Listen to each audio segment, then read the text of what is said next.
Ladies and gentlemen, are we live? Today, I bring you the Mother of Serpents. She will be helping me read a creepypasta called Mr. Mix. This is a video game creepypasta. Please do not try and find the video game because apparently you will go insane. Alright, are you ready, Snake Mother? I am. Then let us begin. Does anyone remember an old PC game from the early 1990s called Mr. Mix? It's mainly a typing game, similar to Mario Teaches Typing, where you have to type words into a box to make a chef, the titular Mr. Mix, put ingredients into the bowl. Unlike most typing games, however, this game is notorious for having an insane difficulty curve. The game has a words per minute requirement for each level, being as low as 10 on level 1 and as high as 85 on the third. By level 5, the requirement reaches over 500, effectively making it impossible to proceed any further. And this is a drawing of Mr. Mix. God, he looks fucking creepy, but we're just gonna carry on. One of the main things that people noticed about this game immediately was the background music.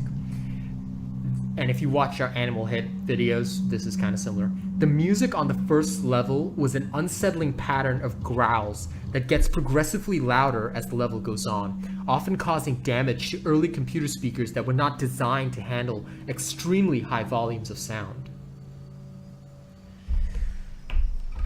You're up. The second level had no music at all, and the third had what sounded like an extremely low-quality recording of a hairdryer playing in the background. The remaining two levels had an extremely loud, high-pitched ringing throughout the level that caused severe eardrum damage to those who managed to get that far. Another rather disturbing aspect of the game was the design of Mr. Mix himself. He was a large, round-faced, overweight man with large beady eyes and red spots on his cheeks. Most children who played the game reported having vivid nightmares of Mr. Mix speaking to them in a quiet, raspy voice and threatening them to keep quiet about something. However, none of them could remember exactly what it was. One psychologist who saw many of these children reported being disturbed by the sheer amount of terror on their faces of the children as they recounted the details of the nightmare. Many of the children broke down into tears in the process, begging for their parents to save them. However, no direct relationship to the game itself could be determined by these few cases, as not all children suffered the same adverse effects.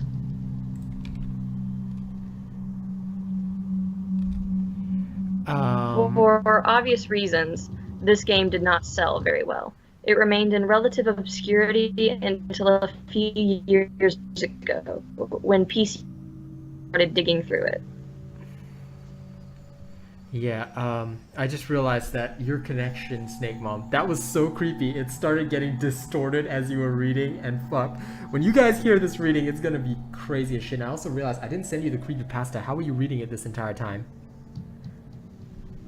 I pulled it up myself. Oh my god, you're so smart. Okay, where were you? Using memory hacking software. Right, okay. Using memory hacking software, they managed to crack the game's code and bypass the impossible 5th level.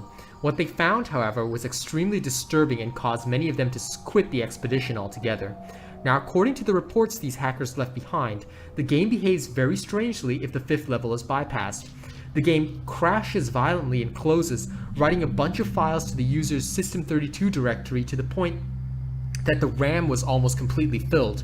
These files are reportedly pictures of people with horribly deformed faces appearing to scream in pain and agony, with their eyes appearing to be bleeding from their tear ducts and their outer layer of skin torn clean off in multiple places. You're up. If the user attempts to delete these files, the computer will violently crash and blue screen, causing permanent irreparable damage to the user's hard drive. The hackers found that this was caused by a lone byte in the game's ROM that triggered when the 5th level was completed. After removing this byte, they were able to proceed to the 6th and final level. Unfortunately, all of the original hackers declined to discuss what they saw in the final level.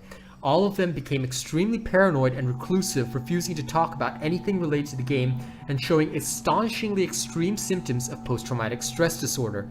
Most of them ceased to be able to form coherent sentences within a week, and within a month, all of them went missing. All remaining copies of the game have apparently been destroyed.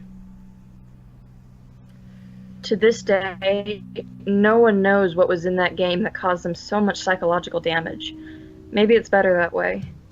2 years after this incident, a man was arrested after trying to kidnap an 8-year-old girl from a grocery store.